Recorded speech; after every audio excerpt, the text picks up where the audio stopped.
سرکار ختمی مرتبہ احمد مصطفیٰ محمد مصطفیٰ صلی اللہ علیہ وآلہ وسلم نے بیان فرمایا ہے،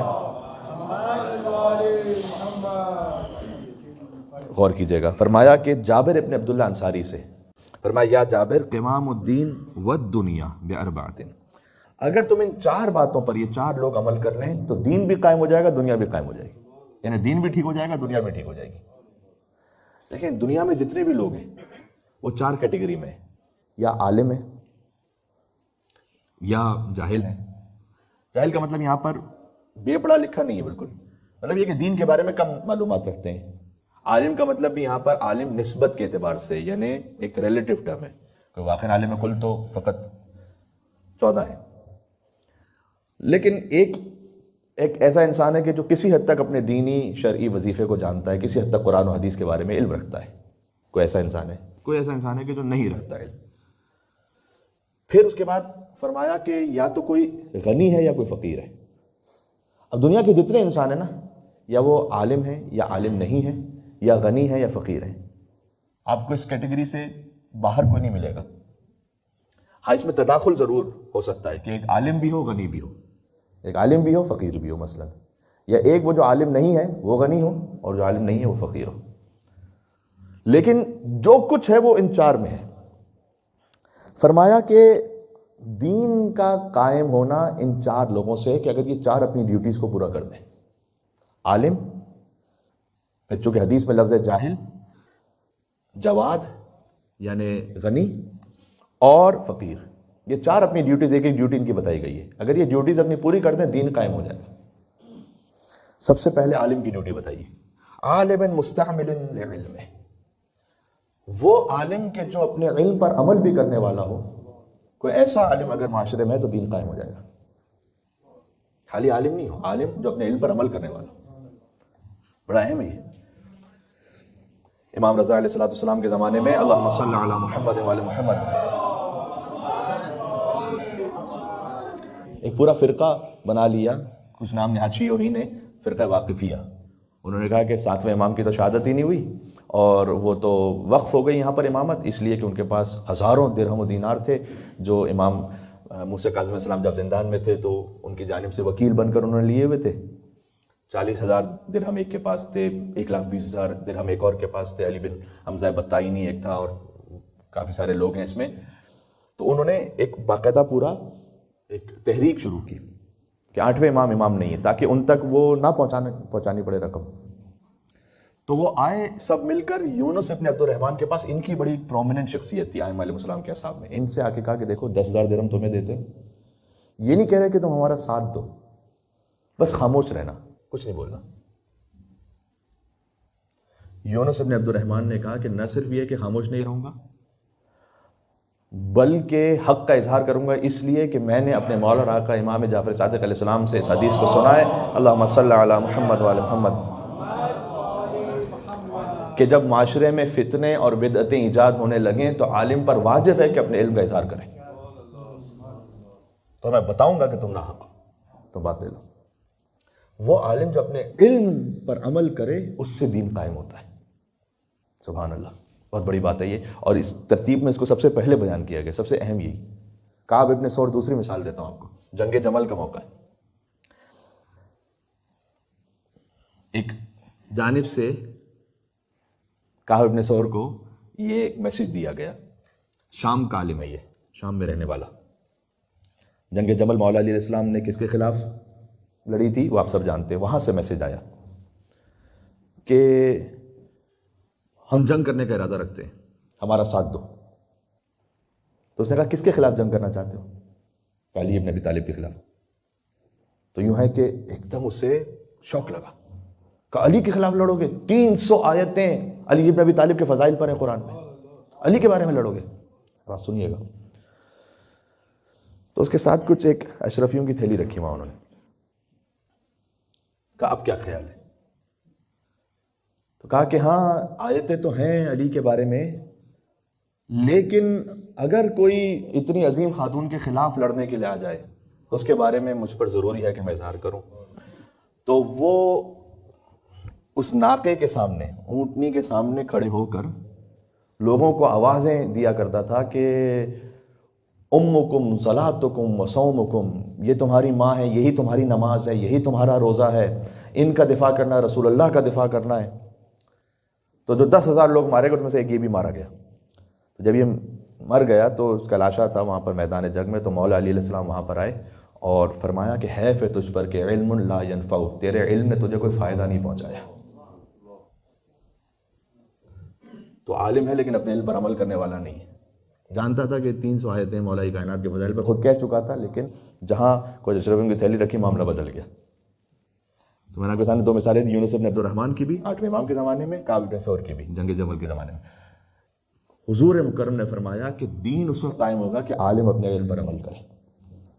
اچھا، اس نقطے کو میں نے اتنی شدت اور تاکید سے اس لیے بیان کیا کہ جو اپنے آپ کے لیے بات ہوتی ہے وہ سب سے پہلے کرنی چاہیے، پھر آپ کے بارے میں بھی گزارش کرتا ہوں۔ اب چونکہ حضور مکرم نے لفظ استعمال کیا، ورنہ تو خیر دیکھا جائے تو ہم سبھی ایک ہی سطح پر ہیں، اس میں کوئی، میں نے بار بار عرض کیا کہ اللہ تعالیٰ نے ڈیوٹیز الگ لگائی ہوئی ہیں، کوئی وہاں ممبر سے اوپر بیٹھ کے بول لیتا ہے، کوئی نیچے سن لیتا ہے، لیکن حضور نے فرمایا کہ وَجَاهِلٍ لَا يَسْتَنْكِفُ أَن يَتَعَلَّمَ، دین اس وقت قائم ہوگا کہ عالم اپنے علم پر عمل کرے، اور جو نہ جاننے والا ہے وہ لا يَسْتَنْكِفُ أَن يَتَعَلَّمَ، وہ شرمائے نہیں کہ سیکھ لے، تو دین قائم ہو جائے گا۔ سیکھنے میں شرمائے نہ۔ میں آپ کے سامنے ایک اعلیٰ ترین مثال دیتا ہوں۔ آیت اللہ مرشی نجفی کے نام کس نے نہیں سنا ہوا؟ حضرت حجت عجل اللہ تعالیٰ فرج الشریف سے ان کی ملاقات، ان کا خواب میں دیکھنا، اللہم صلی علی محمد وعلی محمد، ان کی پاکیزگی تقویٰ۔ تو ایک مرتبہ مصر سے ایک قاری آئے ہوئے تھے، جوان قاری تھے۔ اچھا، مصری جو ہے وہ قاری وہ انٹرنیشنلی بڑے ریکگنائزڈ ہوتے ہیں۔ ایک محاورہ ایران میں مشہور ہے، وہ یہ ہے کہ قرآن عربوں پر نازل ہوا حجاز پر، مصریوں نے اس کو پڑھا اور ایرانیوں نے عمل کیا، وہ اس طرح سے کہتے ہیں۔ تو مصری جو قاری ہیں وہ بہت ہی زیادہ ریکگنائز ہوتے ہیں، بیسٹ آف دا بیسٹ ہوتے ہیں پوری دنیا میں، ان کی آواز، ان کی بریتھ، تو ان کا جو لحن ہے۔ تو وہ مصری قاری اپنے فن کے بہت ماہر، وہ تشریف لائے ہوئے تھے اور آتے ہیں ایران میں، کئی دفعہ ان کی قرأت کے لیے اس طریقے سے پروگرامز بھی ہوتے ہیں، لوگ بڑی ہزاروں کی تعداد میں سننے کو جاتے ہیں۔ تو آیت اللہ مرشی نجفی کے پاس آئے، تو گفتگو ہو رہی تھی، تو ایک مرتبہ انہوں نے یہ کہا کہ میں ایسا کرتا ہوں کہ اپنی سورہ الحمد اور سورہ قل هو اللہ احد آپ کو سناتا ہوں، آپ بہت بڑے اسپیشلسٹ قاری ہیں، تو ذرا دیکھ لیں کہ میں صحیح پڑھ رہا ہوں یعنی۔ ارے آیت اللہ جو ہے وہ مرشی نجفی، اتنا مقام، امام زمان علیہ السلام نے ان کے والد سے کہا کہ جو نا اگر تم جانا چاہتے ہو سیدہ کون السلام علیہ کی زیارت کے ثواب پر تو بی بی معصومہ قم کی زیارت کرو، وہ سارے واقعات وغیرہ۔ تو کہا کہ آقا آپ کا اتنا بڑا مقام، اتنا بڑا لیول ہے، تو کہا نہیں، یہ اپنے فن کا ماہر ہے، کیا حرج ہے کہ ایک دفعہ سنا دوں، ایک دفعہ ریچیک ہو جائے تو کوئی حرج نہیں ہے، یہ بہت بڑا قاری ہے۔ وہ جاہل کے جو سیکھنے میں نہ شرما، اس سے دین قائم ہو جائے گا۔ بات بات ضروری، مل کے صلوات بھیجیں محمد وعلی محمد پر، اللہم صلی علی محمد وعلی محمد۔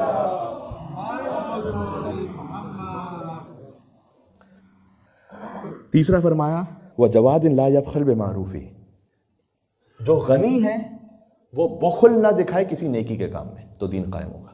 جب اس کے سامنے نیکی کا کام آیا ہے بخل نہ دکھائے۔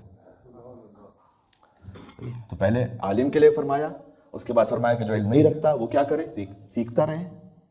تیسرا فرمایا کہ جو غنی ہے وہ بخل نہ دکھائے، جب بھی بے معروف کا کوئی بھی نیکی کا کام آئے، استطاعت میں ہو بخل نہ کرے انجام دے۔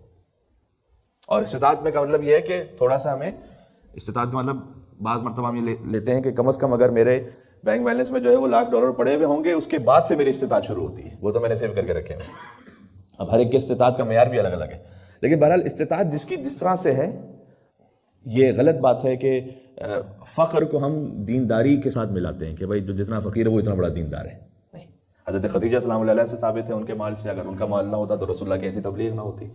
مولا علی کی ذوالفقار بھی ضروری ہے، حضرت خدیجہ کا مال بھی ضروری ہے، یہ دونوں چیزیں ضروری تبلیغ دین میں۔ تو آپ اس طریقے سے اگر اس نیت سے باقاعدہ کمائیے، اپنے فائنینسز کو بڑھائیے، وسعت دیجیے، اور اس میں نیت خالصتاً ہی ہو کہ جب بھی کوئی دین کا معاملہ آئے گا میں اس میں بخل نہیں کروں گا خرچ کرنے میں۔ یہ خود ایک سعادت اور عبادت ہے۔ حضرت سلیمان سے بڑھ کر کسی کے پاس ملک نہیں تھا، لیکن کہتے تھے ھذا من فضل ربی، یہ میرے رب کا فضل ہے۔ تو یہ مالدار ہونا وہ بھی کوئی اچھا یا برا نہیں ہے اٹ سیلف، فقیر ہونا وہ بھی کوئی اچھا یا برا نہیں ہے اٹ سیلف۔ اس کے بعد جو آپ کا بیہیویئر اور ایٹیچیوڈ ہے وہ بتاتا ہے کہ کیا اچھا ہے کیا برا ہے۔ اگر کوئی مالدار ہے ماشاءاللہ سے، ھذا من فضل ربی، اللہ تعالیٰ کا فضل ہے. یہ حضرت سلیمان کا بیہیویئر ہے. کوئی مالدار ہے، انما اوتیت علی علم عندی، یہ تو سب کچھ میرے اپنے علم کی وجہ سے. یہ قارون کا بیہیویئر ہے، یہ بھی قرآن میں ہے، یہ میری وجہ سے. وہ کہتا تھا میرے علم کی وجہ سے میں نے سب کچھ کمایا. تو دین قائم ہو جائے گا. وفقیر لا یبیع آخرتہ بدنیا. اور اب چوتھا ایک شخص رہ جاتا ہے کیٹیگری کے جو فقیر ہے. دین قائم ہو جائے گا اگر یہ فقیر اپنی آخرت کو بیچ کر دنیا نہ کمائے. فقر ہے لیکن آخرت کو نہ بیچو، کوشش کرو. بڑا لطیف ہے یہاں پر. یہ نہیں کہا گیا کہ وہ کوشش ہی نہ کرے مالدار ہونے کی، وہ کوشش ہی نہ کرے آگے غنی ہونے کی. نہیں، آپ کوشش کیجیے لیکن آخرت کو نہ بیچیے. اب میں پھر سے دہرا دیتا ہوں، وہ عالم جو اپنے علم پر عمل کرے، وہ جاہل جو سیکھتا رہے اور اس میں ہچکچاہٹ نہ دکھائے. تیسرا وہ غنی کہ جو نیکی کے کام میں بخل نہ کرے. چوتھا وہ فقیر کہ جو اپنی آخرت کو بیچ کر دنیا نہ کمائے. یہ چار لوگ اگر معاشرے میں ہیں، حضور مکرم نے فرمایا دین قائم ہو جائے گا. جب دین قائم ہو جائے گا تو کیا ہوگا؟ جو بعد میں مومنین تشریف لائے ان کے لیے کہہ رہا ہوں، جا کے دیکھیے گا سورہ شورا کی آیت نمبر 13. 5 اولو العزم انبیاء کا ذکر کرنے کے بعد اللہ تعالیٰ نے کہا ان 5 شریعتوں کا خلاصہ ہی ہے نقیم الدین، دین کو قائم کرو. دین ایسے قائم ہوگا. بات واضح. مل کے صلوات بھیجے محمد و آل محمد پر. اللہم صلی اللہ.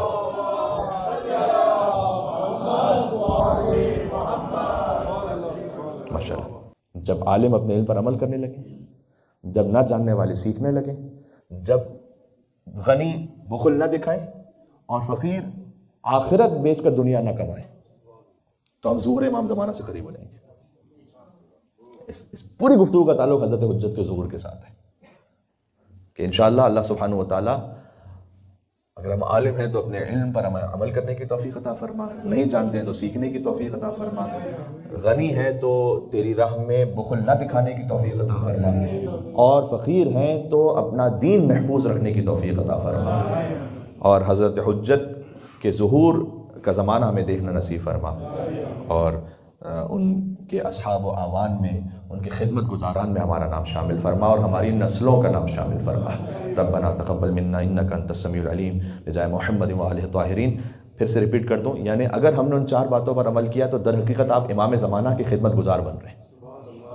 یہ ذہن میں رکھیے گا، امام زمانہ علیہ السلام کے ظہور کی تیاری کر رہے ہیں اگر آپ نے ان 4 باتوں پر عمل کر لیا، میں اور آپ سب انشاءاللہ.